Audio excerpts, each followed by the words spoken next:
Sir, is the merger going through today? Any comment on the scandal? She signed the divorce papers convinced she was walking away from a man with nothing. She did not cry that day. She did not hesitate. She sat across from her attorney, uncapped a pen, and signed her name the way a person signs off on a decision they have already made peace with. In her mind, she was closing a chapter on a life that had stalled out, a marriage that had stopped moving forward the moment she needed it to. She believed she was the one taking the risk, the one brave enough to walk away from comfort toward something better. What she did not know, what she could not have known sitting in that office with the afternoon light coming through the blinds, was that 9 years later she would find out exactly how wrong she had been about all of it. And by the time she understood the truth, it would already be far too late to undo what she herself had set into motion. 9 years is a long time to be wrong about someone. It is long enough to build an entire version of a person in your head and never once go back to check if it still matches who they became. Rachel Sinclair believed she knew everything worth knowing about Michael Bennett the day she left him. She believed she knew his ceiling. She believed she knew the shape of his future because she had watched him struggle for years to build something no one else believed in. What she did not account for was patience. She did not account for the particular kind of man who does not need an audience to keep working, who does not need applause to keep believing in something worth finishing. 9 years later, a courtroom door would close behind her, and her hand would shake as she read a number typed plainly on a single page in front of her, a number so large it did not feel real, a number attached to a man she had once described to her friends as going nowhere. Before we go any further, let us know in the comments where you are watching from. We would love to hear from you. And don't forget to hit that subscribe button so you never miss any of our upcoming videos. This is the story of a man everyone underestimated, including, for a long time, the woman who married him. It is the story of a woman who thought she understood exactly what she was leaving behind the day she walked out the door with her decision already made. And it is the story of 18 months, one particular stretch of time buried in the middle of those 9 years, that quietly rearranged the entire trajectory of both of their lives without either of them fully realizing it while it was happening. Some stories announced themselves. This one did not. It moved slowly, in the background, in ordinary rooms and ordinary conversations, until the day it stopped being ordinary at all. To understand how a courtroom number could shake a woman's hand 9 years after she walked away certain she had made the right call, you first have to understand who these two people actually were before any of it started, back when nobody, including them, had any idea what was coming. Michael Bennett grew up in a small rented house outside Columbus, Ohio, the only child of a mother who worked double shifts at a hospital laundry facility and a father who repaired industrial machinery for a living until his back gave out when Michael was 14. Money in that house was never abundant, but it was handled with a kind of quiet discipline that Michael absorbed without anyone ever sitting him down to teach it directly. He watched his mother stretch a grocery budget with the same seriousness other people might apply to running a company. He watched his father take apart broken machines on the kitchen table just to understand why they had failed, not because anyone was paying him to, but because he could not stand not knowing. That habit, taking things apart to understand them fully before deciding what to do next, became the defining trait of Michael's adult life, long before anyone around him recognized it as anything more than stubbornness. He studied engineering on a partial scholarship, working nights at a hardware store to cover what the scholarship did not. He was not the loudest person in any room he ever walked into. He was not the one who got noticed first at parties or in classrooms. He was the one who stayed 2 hours after everyone else left the study group because a problem was still bothering him and he refused to move on to the next assignment with a loose thread hanging. Professors remembered him not because he was flashy, but because he asked the kind of questions that made them pause before answering. That same quiet persistence followed him into his first real job, drafting mechanical designs for a mid-sized manufacturing firm, a job that paid enough to survive on, but not much more, a job that most people around him assumed was simply the ceiling of what Michael Bennett would ever become. Rachel Sinclair came from a different kind of household entirely, one built around appearances that mattered a great deal to her mother in particular. Rachel grew up watching her parents host dinner parties designed less for connection and more for demonstration, evenings engineered to show the neighborhood exactly how well things were going, even during years when they were not going well at all. She learned early that a life could be curated, that the right car in the driveway and the right vacation photos said more to people than the truth ever would. It was not a cruel upbringing. It was simply one that taught her to measure a life by how it looked from the outside, a lesson that would quietly shape almost every decision she made once she became an adult and started building a life of her own to measure. She met Michael at 26, at a friend's engagement party neither of them had particularly wanted to attend. He was standing near the drinks table, not working the room, simply observing it, and something about his stillness pulled her attention away from the louder conversations happening around her. They talked for nearly 2 hours that night, and for the first year of knowing him, Rachel genuinely believed she had found someone rare, someone thoughtful in a way most of the men she had dated were not. She liked that he listened before he spoke. She liked that he seemed to actually think about the things she said instead of simply waiting for his turn to talk. What she did not yet understand, what she would not understand for years, was that Michael's quietness was not passivity. It was a man constantly working through problems in his head, most of which he had not yet decided were worth explaining out loud to anyone, including her.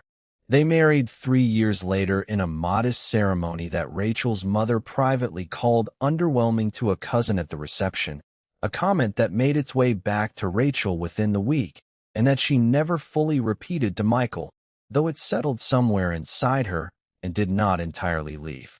In the early years of the marriage, the gap between the life Rachel had been raised to expect and the life she and Michael were actually living stayed manageable, mostly because she still believed it was temporary, a phase they were passing through on the way toward something bigger. Michael worked long hours at the firm during the day and spent his evenings in the garage of their small rented house, filling notebooks with sketches and calculations for an idea he had been quietly developing since his college years, an idea he rarely discussed with anyone because he had learned that explaining an unfinished thing too early only invited doubt he did not need. That idea centered on a piece of industrial hardware most people would never think twice about, a small mechanical component used in manufacturing equipment that Michael believed could be redesigned to solve a problem the entire industry had simply learned to live with. He had first noticed the flaw during his very first year on the job, watching machines fail in the same predictable way over and over, watching companies spend enormous amounts of money replacing parts that were breaking for a reason nobody upstream seemed interested in actually fixing. Most people who noticed a problem like that filed it away as somebody else's job to solve. Michael could not let it go. For years, in the evenings after Rachel had gone to bed, he sat in that garage refining a design that, to anyone glancing in from the doorway, looked like nothing more than a man wasting his free time on a hobby that would never lead anywhere. Rachel glanced in from that doorway more times than she ever told him about. She never said much in those moments. She would simply stand there for a few seconds, watching him hunched over the workbench under a single hanging bulb, and then walk back to bed without a word. She was not trying to be unkind. She genuinely did not know what she was looking at. To her, it looked exactly like what it appeared to be on the surface, a man tinkering in a garage instead of building the kind of visible, immediate success she had been raised to recognize as real. She had no framework for patience of that particular kind. Her family had never modeled it. Success, in the world she came from, arrived quickly or it did not arrive at all, and by their 6th year of marriage, she had quietly begun keeping a private tally of everything Michael's quiet persistence had cost them, a tally he never knew existed until it was far too late to do anything about it. By the 7th year, The tally Rachel had been keeping without ever saying it out loud had grown heavy enough that she started saying pieces of it out loud instead. Small comments at first, dropped into ordinary conversations the way a person tests weight on a floorboard before deciding whether it will hold. She would mention a friend's new kitchen renovation and then go quiet in a way that carried its own meaning. She would ask Michael, almost gently, whether the garage project was ever going to actually go anywhere, or whether it was simply something he did instead of moving forward with his life. Michael rarely answered those questions the way she wanted him to. He would nod, acknowledge the frustration in her voice, and then go back out to the garage that same evening anyway, because stopping now, after everything he had already worked out on paper, felt to him like abandoning something on the edge of finally working. The year everything changed began quietly, the way most turning points do, without any obvious warning attached to it. Rachel had started spending more time with a friend from a networking group she had joined the previous spring, a group built around introducing driven, image-conscious professionals to one another. She told herself, and eventually told Michael, that the group was simply good for her career. What she did not tell him, not yet, was how often those conversations circled back to comparisons, to the gap between the life she was living and the life she believed she deserved, a gap that felt wider every time she sat across from people who had already arrived somewhere she still felt stuck outside of. By the time she filed the paperwork, she had rehearsed the decision so many times in her own head that saying it out loud to Michael felt almost anticlimactic, like reading a line she had already memorized months earlier. She told him on a Sunday evening, sitting at the small kitchen table where they had eaten dinner together for 9 years. She did not raise her voice. She had decided in advance that she would not turn it into an argument, because arguments left room for things to be said that could not be unsaid, and she wanted this to be clean. She told him she had thought about it for a long time, that she did not believe either of them was going to get what they needed out of staying, and that she thought it was better for both of them to acknowledge that honestly instead of continuing to wait for a future that might never actually arrive. Michael listened without interrupting her, the same way he listened to everything, and when she finished, he asked only one question. He asked if she had already spoken to an attorney. She had. The settlement moved faster than either of their families expected, mostly because Michael did not contest much of anything Rachel's attorney proposed. She kept the condo they had purchased together 2 years earlier, the one with the granite countertops she had picked out herself. She kept the joint savings account, modest by most standards, but the largest asset either of them had built as a couple. She kept the furniture, the car with the lower mileage, and the version of the marriage she had already begun explaining to friends as something she had simply outgrown. Michael kept his tools, his notebooks, the old truck with over 100,000 miles on it, and the unfinished patent application sitting in a folder that Rachel's attorney glanced at for less than a minute before setting it aside as effectively worthless. In that room, everyone present agreed on one thing without saying it directly. Michael was walking away with nothing that mattered. The papers were finalized on a Tuesday in early March. Rachel signed her name first, then slid the pen across the table for Michael to sign his. He did not hesitate. He did not ask for anything more than what had already been agreed to. Later, people who knew them both would describe that moment very differently, depending on which one of them they had heard the story from first. Rachel would describe a man who seemed almost relieved to be free of the pressure she had been placing on him for years. Michael never described that day publicly at all, not once, not even years later when people asked him directly about it. What almost no one knew, what would not come to matter until much later, was that 3 days before the papers were finalized, an email had already been sitting unopened in Michael's inbox, sent by an investment firm in Chicago that had somehow gotten hold of the patent application Rachel's attorney had dismissed as worthless without ever actually reading it closely. Michael did not open that email until the Friday after the divorce was finalized. He would later tell very few people why he waited those 3 days. The closest he ever came to an explanation was a single sentence he once said to his mother, sitting at her kitchen table months afterward. He said he needed to know, before he opened anything that might change things, whether he still wanted to build what he had been building for himself, or whether he had only been building it to prove something to someone who had already decided not to wait around long enough to see it finished. When he finally opened the email that Friday morning, sitting alone at the small desk in the apartment he had just moved into, it contained a formal term sheet, an offer to license the mechanical redesign he had spent 9 years refining in a rented garage under a single hanging bulb. What followed those next 18 months rarely looked, from the outside, like the beginning of anything extraordinary. Michael did not quit his job immediately. He negotiated the licensing terms carefully over several months with the help of an attorney he had found through a college friend, refusing early offers that undervalued what he understood better than anyone in that Chicago office. The redesign was actually capable of solving. When the final agreement closed, it was not framed by anyone as a dramatic moment. There was no announcement, no headline, simply a wire transfer and a signed contract that gave Michael both licensing revenue and a retained stake in how the technology would be manufactured and scaled going forward. He used a portion of it, quietly, to start a small engineering consultancy with a college friend named Thomas Alvarez, a partnership built on the same unglamorous discipline that had gotten him this far in the first place. Rachel heard almost nothing about any of it during those 18 months. She had moved on, in her own telling of things, into a new relationship with a business consultant named Grant Holloway, a man she had met through the same networking group that had quietly widened the distance in her marriage in its final year.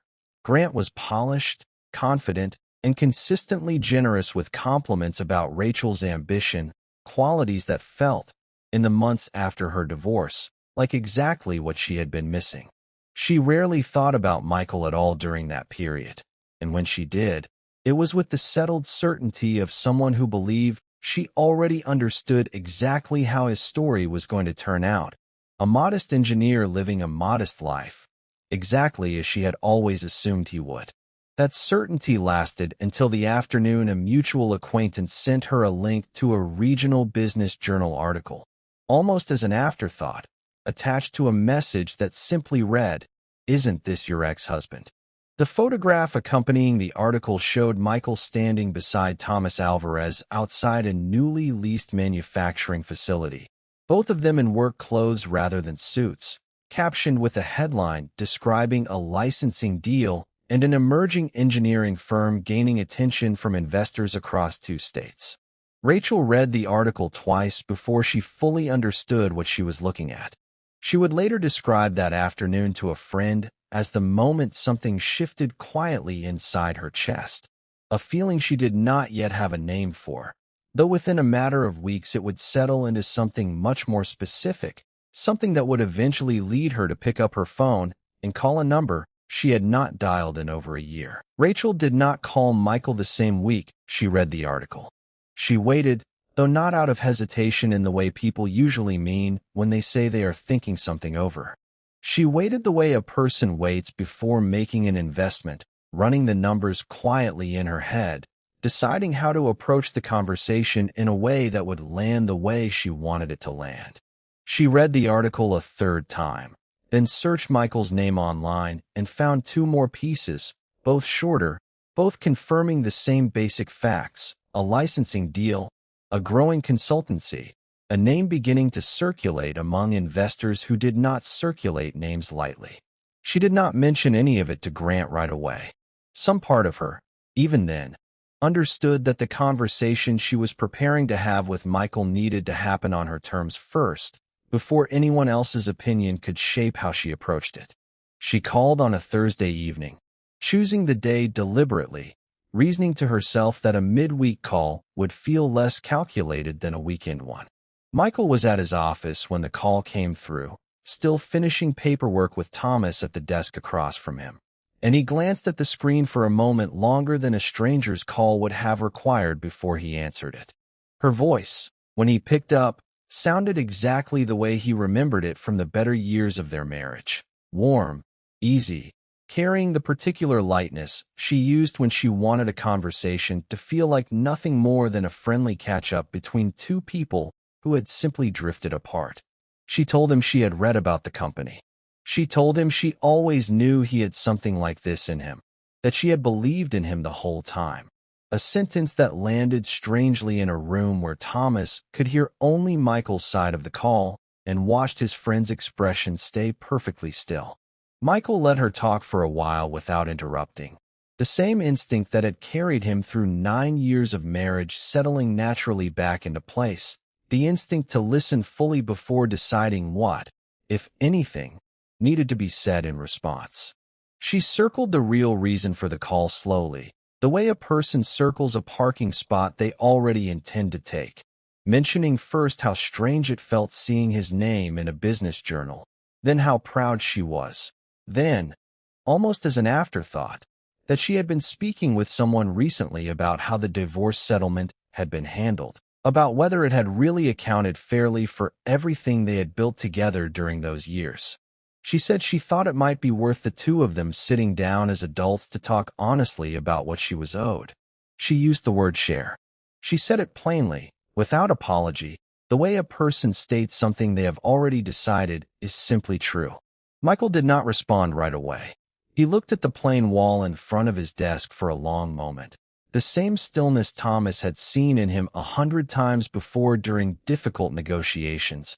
And when he finally spoke, his voice carried none of the surprise Rachel may have expected. He told her he would think about it. He ended the call shortly after, set the phone face down on the desk, and sat without speaking for close to a minute while Thomas watched him from across the room, waiting for an explanation that did not come right away. When Michael finally did explain what the call had been about, Thomas said only one thing in response, a single sentence that Michael would find himself returning to more than once over the following months. Thomas told him that some people only ask for a share once they can already see exactly how large the whole thing has become. Michael did not call Rachel back that week. Instead, 2 days later, he called an attorney named Priya Anand, a name Thomas had given him after a difficult contract dispute the previous year, describing her as the most thorough person he had ever watched build a case from almost nothing. Her office sat on the 4th floor of a modest building not far from the courthouse, reached by an elevator that groaned faintly on its way up, though the office itself, once you stepped inside, felt calm and exact in a way that immediately put Michael at ease. Priya listened to the entire story without interrupting once, without writing anything down until he had finished speaking completely. And when he finally stopped talking, she set down the file in front of her and looked at him directly.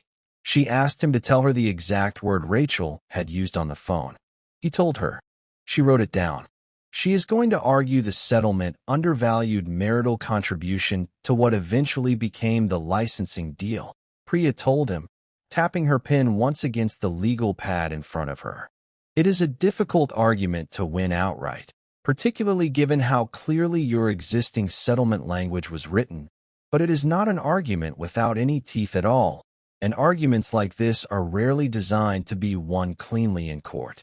More often, they are designed to become expensive enough that settling quietly starts to look easier than fighting. Michael asked her directly whether that meant they should settle. Priya shook her head immediately. She told him that before deciding anything, she needed every financial document from the marriage he still had access to, tax filings, old bank statements, anything connected to the years leading up to the divorce, even records that might seem entirely irrelevant on their own. Michael spent that entire weekend in a storage unit outside the city, one he had not opened in nearly 2 years, sorting through boxes he had packed hastily during the final weeks of the divorce without ever fully looking through them again. It was well past midnight on the second night, deep into a box of old bank statements and utility records, when he found a folder he did not immediately recognize, tucked between insurance paperwork and an old warranty booklet for a water heater. The folder had no label on it. He almost set it aside without opening it at all, tired enough by that point to assume it held nothing more than forgotten receipts. Instead, for reasons he would later struggle to fully explain, he opened it anyway and began reading the pages inside standing up, still wearing his coat, in a storage unit lit by a single flickering overhead bulb that buzzed faintly every few seconds in the otherwise silent building. The folder contained 11 printed pages, a chain of emails Michael did not remember ever seeing before, dated more than a year before Rachel had filed for divorce. The recipient was Grant Holloway, though at the time these messages were written, Grant was not yet the man Rachel had introduced to friends as a new relationship built entirely after the marriage had already ended. In these early pages, Grant was writing to Rachel in the tone of a financial consultant addressing a client. Formal on the surface, though even by the second page, that formality had begun slipping into something warmer, something that had very little to do with financial advice at all. Michael read slowly, standing in the cold storage unit with the folder held close to the single overhead bulb, and it was not until the 6th page that the tone of the emails shifted from personal into something else entirely, something specific enough that his breathing changed as he kept reading. Grant, writing with the practiced confidence of a man who had clearly done this kind of thing before, was walking Rachel through a plan involving small, repeated transfers out of the joint savings account she shared with Michael, moved gradually into a separate account held in her name only. He specified exact amounts, always small enough to avoid drawing attention, and outlined a timeline stretched across several months so that no single transfer would ever look significant on its own. By the final page, a running total appeared in the margin, handwritten, far more money than Michael had ever realized was missing during those final years of the marriage. Money he had simply assumed had gone toward renovations and ordinary household expenses whenever Rachel offered a vague explanation at the time. He remembered asking her once about the account balance looking thinner than expected. He remembered believing her answer completely. He photographed every page that night before driving straight to Priya's office the following morning, arriving before her assistant had even unlocked the front door. She read through all 11 pages twice, in complete silence, her expression giving away nothing until she finally set the folder down and looked directly at him. "This is not casual advice," she told him. "These intervals are deliberate. Someone who writes an email like this understands exactly how account monitoring works and structured this specifically to avoid triggering it." She asked him when these emails were dated relative to the divorce filing. He told her, more than a year before. Priya wrote something on her legal pad and underlined it twice. "That timing matters a great deal," she said, "more than you may realize right now." Priya explained her plan carefully. She would file a formal response to whatever claim Rachel's attorney eventually brought forward, anchored directly in the language of the original settlement.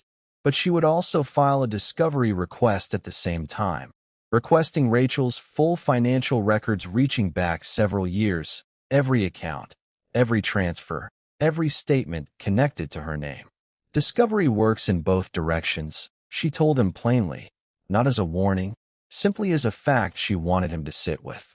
She advised him not to confront Rachel directly yet, not to mention what he had found in any conversation between them, and to let the coming weeks unfold exactly as Rachel expected them to, with Michael appearing uncertain, even open to negotiation, while the actual groundwork was being built quietly behind the scenes. Michael called Rachel 2 days later and told her he had been thinking about what she said, that he agreed it might be worth sitting down together before their attorneys made everything more complicated than it needed to be. He suggested a restaurant in a neutral part of the city, somewhere that belonged to neither of their current lives, and Rachel agreed almost immediately, a quickness that told him, even before the meeting happened, that she had been waiting for exactly this kind of call. They settled on a Thursday afternoon. Michael arrived early and asked for a table near the back, facing the entrance, a habit Priya had quietly suggested without needing to explain why. Rachel walked in a few minutes later, and directly behind her, unannounced and unmentioned during their earlier call, walked Grant Holloway, adjusting his jacket as he crossed the room toward the table. Michael had not been told Grant would be joining them, and he was fairly certain, watching Rachel's face as she approached, that this had been a decision made sometime after their phone call rather than something she had planned to mention from the start. He stood, shook both of their hands without any visible change in his expression, and waited until they were seated before sitting down himself. Grant did most of the talking once the meal began, his tone easy and confident, mentioning legal costs more than once with a practiced, sympathetic tilt of his head, as though the entire conversation were simply two reasonable people trying to spare Michael an unnecessary and expensive fight.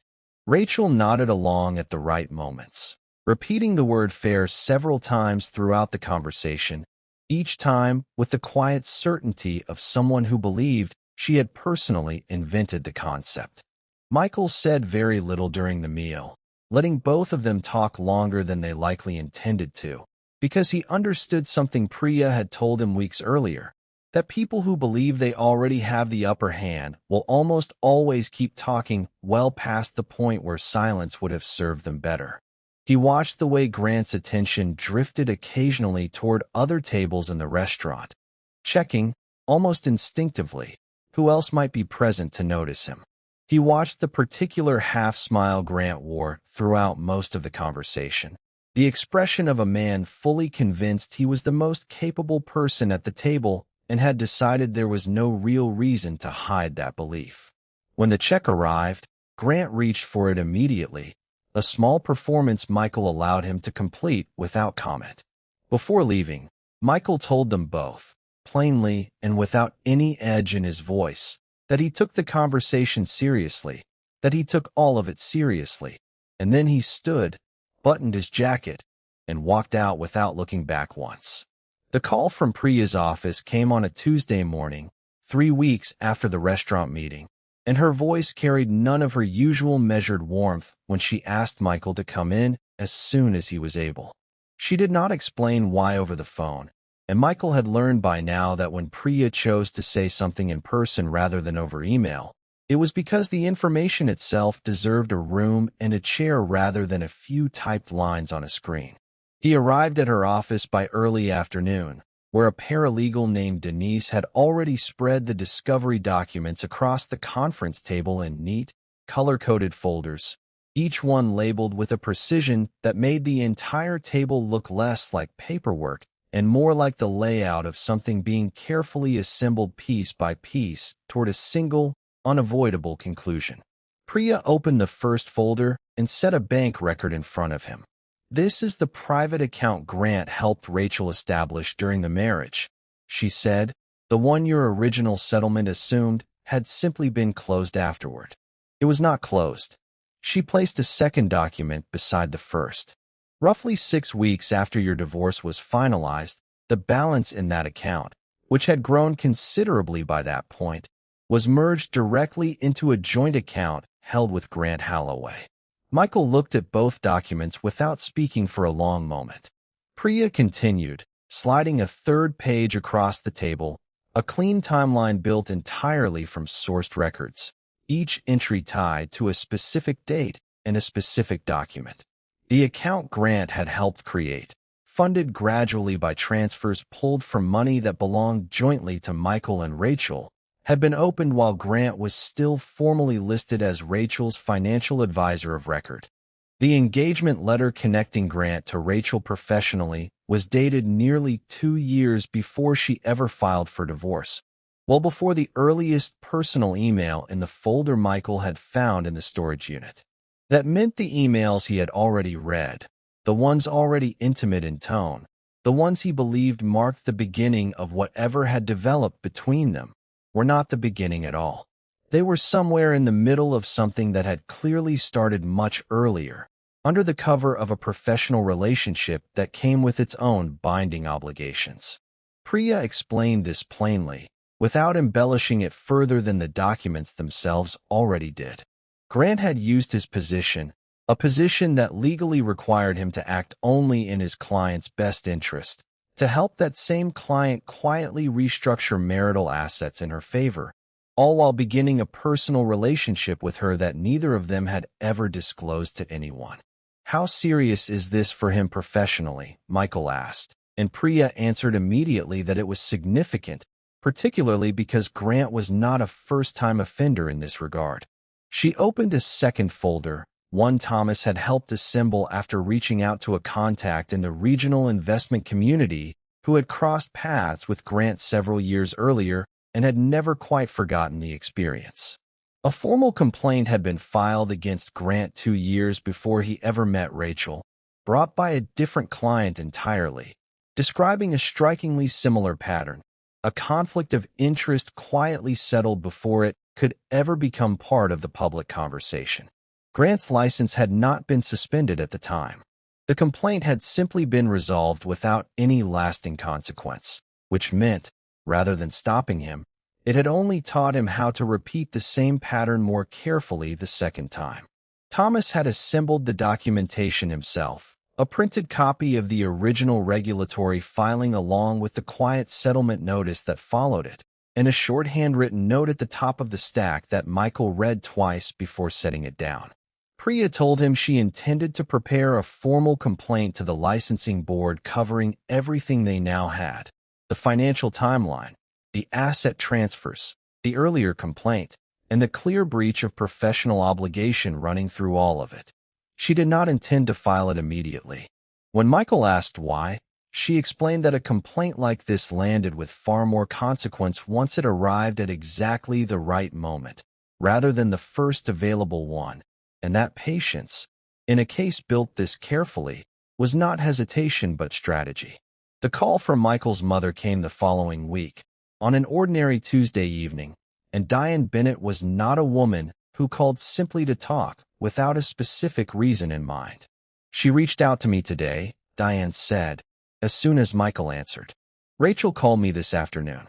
Michael drove to her house that same night, the small 2-story home outside Columbus where he had grown up, and found his mother already seated at the kitchen table with 2 cups of tea poured before he had even knocked on the door. She told him Rachel had been polite at first, composed in the particular way she always sounded when she wanted a conversation to feel reasonable, saying that the legal process Michael had allowed to unfold felt vindictive, felt like punishment for a decision she had made honestly at the time. "But that was not why I called you tonight," Diane said, setting her cup down and looking at her son directly. "She was not calling me because she felt confident, Michael. I have spoken to confident people before. Confident people do not call their former mother-in-law hoping to build a case through her." Diane explained that Rachel had spoken quickly, moving through her points with an urgency that did not match the calm tone she was trying to maintain, and at one point she had let something slip, mentioning that she and Grant had been counting on resolving this quickly because of a business venture the two of them had been building together, one that badly needed the money she believed she was still owed. Diane had written the phrase down the moment she hung up the phone, in the same handwriting she had used for grocery lists for decades, and she slid the notepad across the table for Michael to read for himself. The courthouse smelled the way courthouses always seem to smell, a mixture of floor polish and recycled air, the particular stillness of a building where difficult conversations happen on a fixed schedule regardless of how anyone inside them is actually feeling that morning. Michael arrived nearly an hour before the hearing was set to begin, wearing a plain dark suit he had bought specifically for this day and nothing else, sitting quietly at the respondent's table while Priya arranged her documents with the same exacting order Denise had used weeks earlier in the conference room. Rachel arrived 20 minutes later with her attorney, a composed, silver-haired man named Marcus Doyle, and though she was dressed carefully and appeared outwardly calm, she did not look toward Michael even once as she took her seat. Grant arrived a few minutes after that, choosing a seat in the public gallery rather than at the table itself, crossing one leg over the other with the relaxed posture of a man expecting to enjoy exactly how the next hour unfolded. Marcus built his argument methodically, laying out each point the way a person lays bricks, careful and unhurried. He argued that the investment property and business interests Michael had built had originated from work and ideas developed while he was still legally married to Rachel, and that the settlement, drafted years earlier, had failed to properly account for how significantly that value would eventually grow. He was not asking, he told the judge, for anything beyond what fairness already required. It was a clean argument on its surface, the kind that tends to hold up reasonably well as long as no one looks too closely at what sits underneath it. The judge, a measured man named Harold Whitby who removed and replaced his reading glasses several times throughout the morning, listened without visible reaction and then turned his attention toward Priya, who rose slowly and placed the original settlement agreement on the table in front of him before saying a single word. She walked the judge through the settlement language first, pointing to the exact clause Rachel's own attorney had drafted years earlier, language that clearly excluded any future business developments from further claims. Then she introduced the financial records. The transfers moved carefully out of a joint account over 8 months, each one small enough to avoid drawing attention on its own, adding up to a total she read aloud clearly for the record. She introduced the emails next, establishing that the relationship between Rachel and Grant had begun well over a year before the divorce was even filed, during a period when Grant remained formally responsible for advising Rachel in her financial best interest alone. She noted for the court that a separate complaint concerning similar misconduct in a prior professional relationship was currently under active review by the appropriate licensing authority. She requested dismissal of the claim with prejudice, along with a formal referral of the financial conduct at issue for further review, and then she sat back down without raising her voice a single time throughout the entire explanation. Judge Whitby was quiet for a long moment, removing his glasses and turning them slowly in one hand before setting them back on his face and looking directly at Marcus Doyle. He asked whether his client had any response to the transfer documentation now sitting in front of him. Marcus requested a brief recess to confer privately, and the judge granted 10 minutes. The room stirred immediately, chairs shifting, quiet conversations breaking out across the gallery, papers being gathered and reorganized. Michael did not join Priya at the table during the recess. He stepped out into the hallway alone, standing near a window at the far end, and it was there, only a few minutes later, that he heard familiar footsteps approaching behind him, footsteps he recognized instantly even after all this time, and turned to find Rachel standing a short distance away, without Marcus, without Grant, entirely alone. "I didn't think it would go this far," she told him, her composure noticeably thinner up close than it had appeared from across the courtroom. She said Grant had assured her this would be simple, that Michael would likely settle rather than fight it. She said she should have known better. Michael listened without interrupting, the same instinct that had carried him through 9 years of marriage and every difficult conversation since. And when she finished speaking, he answered her quietly, without any anger in his voice at all. He told her that she had not made a mistake. Mistakes were things that happened to a person. What she had done had taken years of deliberate choices, made while he was still at home trying to build something she had already decided was not worth waiting for. He told her he was no longer angry, that he simply needed her to understand something clearly before they returned to that courtroom, that he had always been exactly the man standing in front of her now, and that she had simply never had the patience to find that out for herself. Then he turned and walked back inside, without waiting for her to respond. The written ruling arrived within the week. Rachel's claim was dismissed with prejudice, meaning it could never be brought again in any court, and the judge additionally directed that copies of the financial records be forwarded to the appropriate state authority for further review of the conduct they revealed. The consequences that followed did not arrive all at once. They came in sequence, the way these things usually do once a single supporting piece finally gives way. Grant's professional license was suspended within days of the formal complaint being filed, and given the earlier settled complaint already sitting quietly in his file, a full investigation opened shortly after. Several of his larger clients moved their accounts elsewhere within the first 2 weeks, not out of panic, but because they now had a documented reason they could no longer reasonably ignore. The business venture he and Rachel had been counting on to solve their financial pressure lost its remaining investors by early spring and was formally dissolved before summer arrived. Rachel did not disappear from her old life so much as watch it quietly contract around her. She was not left with nothing, but the future she had been counting on, the one built on money she believed was still coming her way, never materialized, and she was left instead to rebuild something smaller and far less certain than what she had once assumed was already guaranteed to her. Michael, meanwhile, continued exactly as he always had, unhurried and methodical, expanding the consultancy he had built with Thomas into a company now recognized well beyond the region where it started. He never spoke publicly about the divorce, the discovery process, or the ruling, not once, in any interview conducted in the years that followed. The only real acknowledgement he ever gave the entire experience came privately, in his mother's kitchen, months after the ruling, when Diane asked him gently whether he still thought about that final hallway conversation. He told her only that Rachel had been right about one thing. He had always been going somewhere. She simply never waited long enough to see exactly where.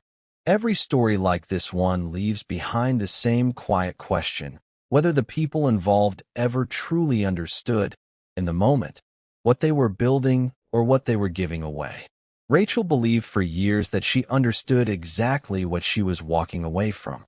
Michael never once tried to convince her otherwise, not during the marriage, not during the divorce, and not in the years that followed. He simply kept working, the same way he always had, long before anyone was paying attention, and long after most people assumed there was nothing left worth watching. We want to know what you think. Do you believe Rachel was ever truly entitled to any share of what Michael built after she left? Or did she forfeit that claim the moment she decided 9 years were not worth waiting for? Tell us in the comments. And if you have ever watched someone try to claim credit for a future they never believed in themselves, we would love to hear that story as well. If this one kept you watching until the very end, wait until you hear what happens next, a story about a father who discovered, almost by accident, that the quiet son-in-law he had trusted for over a decade had been living an entirely different life the entire time. Subscribe now so you do not miss it, because these stories only get harder to believe from here.